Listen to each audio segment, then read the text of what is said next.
할렐루야. 오늘도 하나님의 크신 사랑과 축복이 여러분들과 함께 하시기를 주님의 이름으로 축원합니다. 오늘 우리가 함께 나누실 하나님의 말씀은 잠언 30장 1절로 17절에 있는 말씀입니다. 이 말씀은 야게의 아들 아굴의 잠언이니 그가 이디엘과 곧 이디엘과 우갈에게 이른 것이니라. 나는 다른 사람에게 비하면 짐승이라. 내게는 사람의 총명이 있지 아니하니라.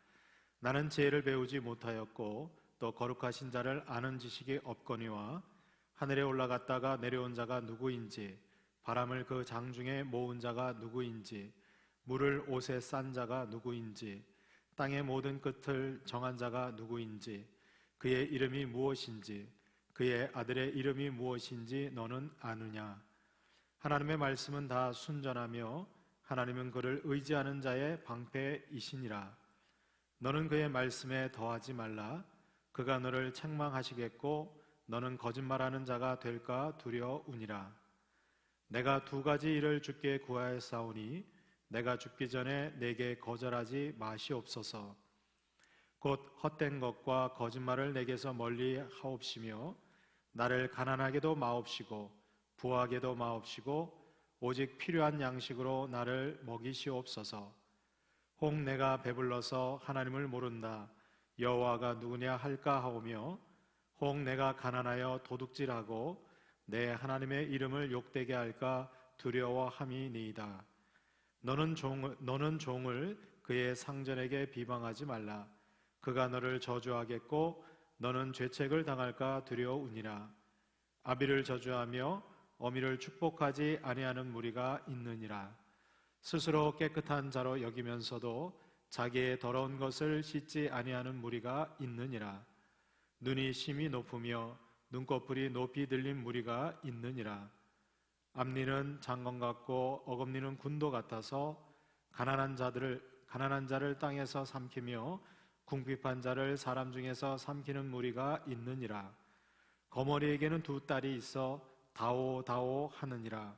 족한 줄을 알지 못하여 족하다 하지 아니하는 것 서넛이 있나니 곧 스올과 아이 베지 못하는 태와 물로 채울 수 없는 땅과 족하다 하지 아니하는 불이니라. 아비를 조롱하며 어미 순종하기를 싫어하는 자의 눈은 골짜기의 까마귀에게 쪼이고 독수리 새끼에게 먹히리라. 아멘. 오늘 우리가 함께 읽은 잠언 30장에 있는 말씀은 바로 야게의 아들 아굴의 잠언이라고 소개하고 있습니다. 원래 이 아굴이라고 하는 이름의 뜻은 모으는 자 또는 돈으로 고용된 자라는 뜻이 있습니다. 그래서 많은 성경학자들은 바로 이 아굴이 르무엘 왕의 형제 또는 히스기야 왕의 그런 사람들 가운데 한 사람으로 보기도 했습니다. 오늘 본문에 보면 이디엘과 우갈이라고 하는 사람이 소개되고 있는데 이 사람들은 바로 이 아굴의 잠언을 받았던 두 제자를 뜻하고 있습니다. 그래서 이 잠언 30장에 나온 말씀은 아굴이 두 제자에게 전해서 사람들에게 말씀하고 있는 잠언의 그런 내용입니다. 오늘 말씀에 보면 이 아굴은 자신이 얼마나 연약한 자인가를 스스로 고백하면서 우리가 연약한 인생이 이 세상에서 지혜롭게 살기 위해서는 어떻게 살아가야 되는가를 이 잠언 말씀을 통해서 우리에게 증거해주고 있습니다. 저와 여러분들이 아무리 연약하고 부족한 자라고 할지라도 오늘도 하나님께서는 하나님의 지혜 말씀을 우리에게 주시고 그 지혜를 통해서 이 세상에서 어리석은 자가 아니라 지혜로운 자로 살아가기를 원하시는 것입니다. 자, 그렇다면 우리 연약한 자들이 어떻게 하면 지혜롭게 살아갈 수 있을까요? 그 첫 번째는 바로 하나님의 지혜를 의지하라는 것입니다. 아굴은 자신을 총명이 없는 자요 또 다른 사람과 비교하면 짐승과 같다고 비하하고 있습니다. 그의 이 자기 비하는 선뜻 이해하기가 어렵습니다. 왜냐하면 이 아굴은 잠언을 기록해서 두 제자에게 줄 만큼 지혜로운 사람이었기 때문에 그렇습니다.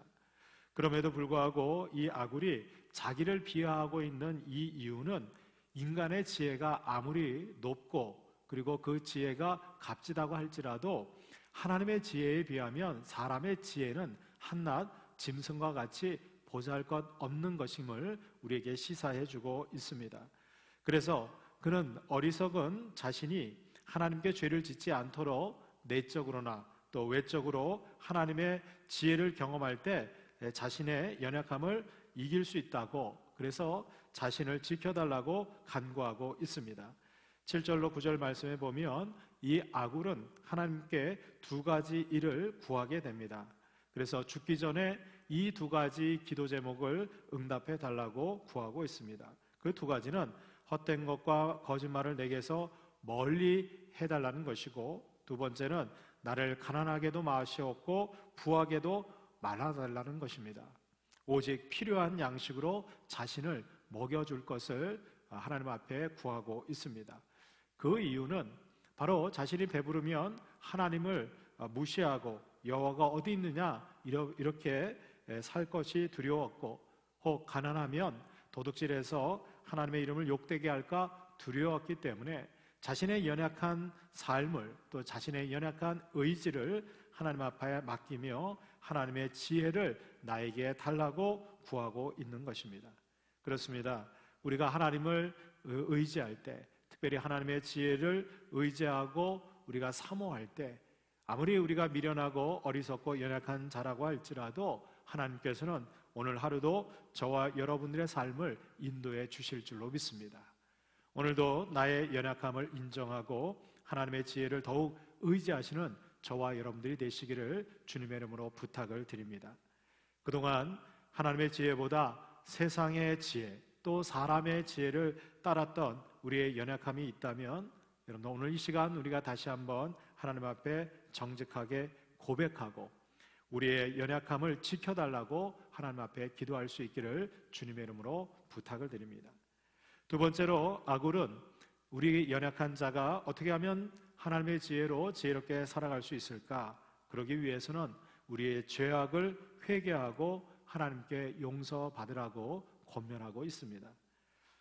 아굴은 인간의 대표적인 죄악 네 가지를 오늘 본문에서 나열하고 있습니다. 오늘 11절로 14절까지 보면 인간의 대표적인 죄악 네 가지가 소개되고 있습니다. 첫 번째는 바로 불효입니다. 율법은 아비를 저주하고 어미를 미워하는 자를 사형에 처하라고 출애굽기 21장 17절에서 말씀하고 있습니다. 둘째는 바로 위선입니다. 위선자는 자신의 불의에는 관대하고 남의 죄악에는 민감해서 자신의 의로움을 드러내는 자, 이것이 바로 위선인 것입니다. 셋째는 바로 교만입니다. 교만한 자는 하나님의 자녀인 이웃을 무시하고 또 하나님을 의지하지도 않습니다. 그래서 이 교만의 가장 큰 특징은 하나님 없이 자신의 능력과 자신의 의지를 믿고 살아가는 것이 바로 교만인 것입니다. 넷째는 바로 탐욕스러운 압제입니다. 아굴은 이와 같은 인간의 정말 연약함들, 특별히 우리가 정말 가난하고 어려운 사람들을 마치 칼을 든 약탈자와 굶주린 맹수와 같이 압제하는 것, 이것을 아주 무서운 죄악 가운데 하나라고 지적하고 있는 것입니다.